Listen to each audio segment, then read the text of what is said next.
Welcome to you, interweb user.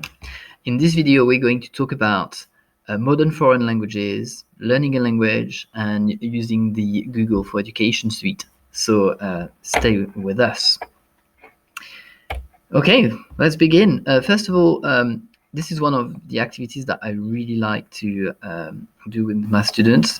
The benefit of having a Google Doc and in the Google for Education suite is that you can use a Google Doc that is shared with the students, and they can each contribute at the same time on the same document, which can get a little bit hectic sometimes. So if you got a class of 29 students, probably it's not a good idea to do that, but you can do that in groups, for instance. What I'd love to do is to do unit revisions or knowledge organizers about a unit that I've done, and I get students to complete their bits. Here is a class of one student who has been outstanding, has been putting some content. Unfortunately, one of the comments that you will get from your students is that sometimes they can't put accent in, which is not true in Google or on a Chromebook as well. What you need to do that, there's a little program that can help you with this, and the first tip is to install Google add-ons in Google Docs.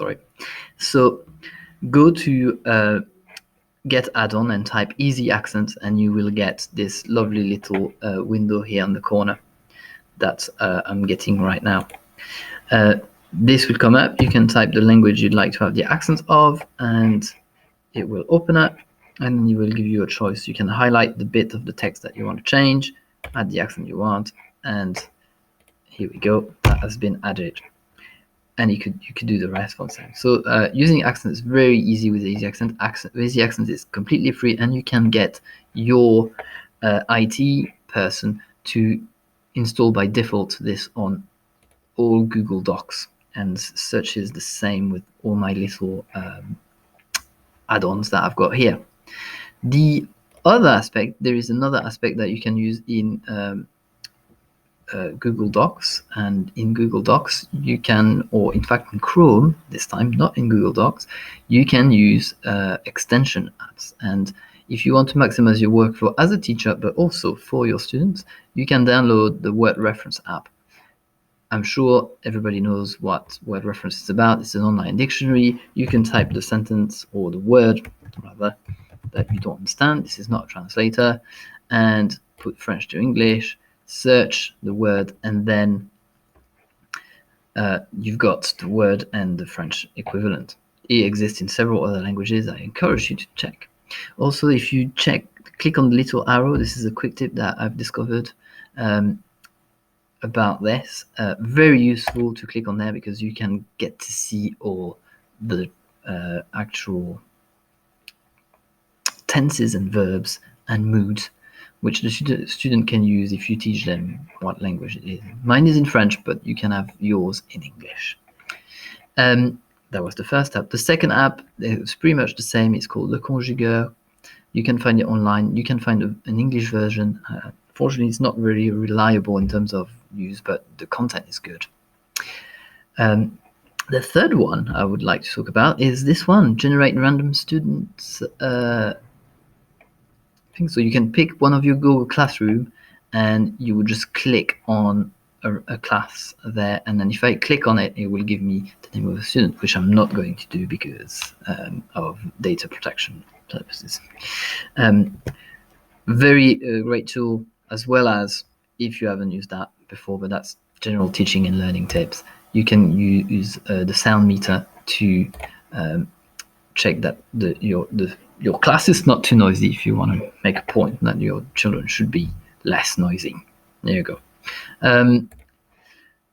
That, I think, that was the review of the extensions. However, we are not quite finished, so stay tuned with that. The next bit is my other favorite activity that I love to do, especially, for example, if I do a past paper with the students for the IB diploma or for GCSEs.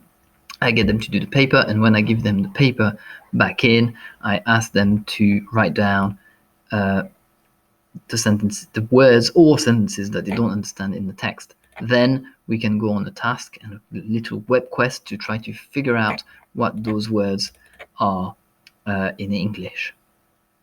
Okay, it works the other way around as well. You can pre-populate this table, and basically I make a table for each text of my past paper and simply ask students to write all the words they don't understand down. And sometimes, if you're lucky, you'll get a little drawing. That helps with memory, apparently. That is also something that is absolutely great to do. What you can also do after that is you've got several ways that you can tackle those issues. Oh, it's the fire alarm. I need to go now. I am back and nothing is on fire. So great. So just realized that watching that video again that actually the little things didn't come up when I was on the extensions. So here is the word reference extension if you had a look, and what was the conjugaire, which doesn't seem to be working actually at the moment, and this is the one to choose your student names. And finally, this is the sound meter one that you can start using very easily in the classroom, and I think you get a little alarm if it gets too loud. I've used it a couple of times. I'm not sure there's an alarm actually, but there is an alarm. Feel free to look up. Okay, so obviously going back to what I was saying, the absolute crucial stuff with this is that what prevents you to do that with a normal classroom or with a Word document instead of Google Docs. Essentially, it is just a question of collaboration. If you want each student to do this, it would take you absolute ages. What I'll do is that split my class in groups, and a group of 4 tackle text 1, a group of 4 text 2, and then a group of 4 text 3, and so on. And then I go through what they have written, and I just review that together and make sure that it's correct and everybody's seen it. So I think those are really good tips into trying to make Google Classroom a lot more collaborative and towards reading or writing in the language. Okay, obviously those extensions you can use be used by your students as well, and I'd just like to highlight that also in terms of things that you can be doing. Don't forget that when your students are writing down, you can see that those ones are all highlighted, that you can actually change the language within Google Classroom, and then it will start spell checking. I would suggest sometimes to highlight the entire document and then click on the language. So I think that was a little bit messy. I'm sorry. There was didn't expect to have the drill in the middle. So here we go. But if you found this useful, let me know. And if you'd like, or if you want to share your ideas, or if Google Translate is the bane of your life, leave a couple of comments below here. Yeah, and let me know how you've coped with that. Have you found any good strategies? Because I'd like to tackle that in my classes at some point. So I'd be delighted to know what your ideas are. So thank you for watching, if you watched to this point, and if you enjoyed the video, just subscribe and give it a like. That helps me to know what you like most. Thank you.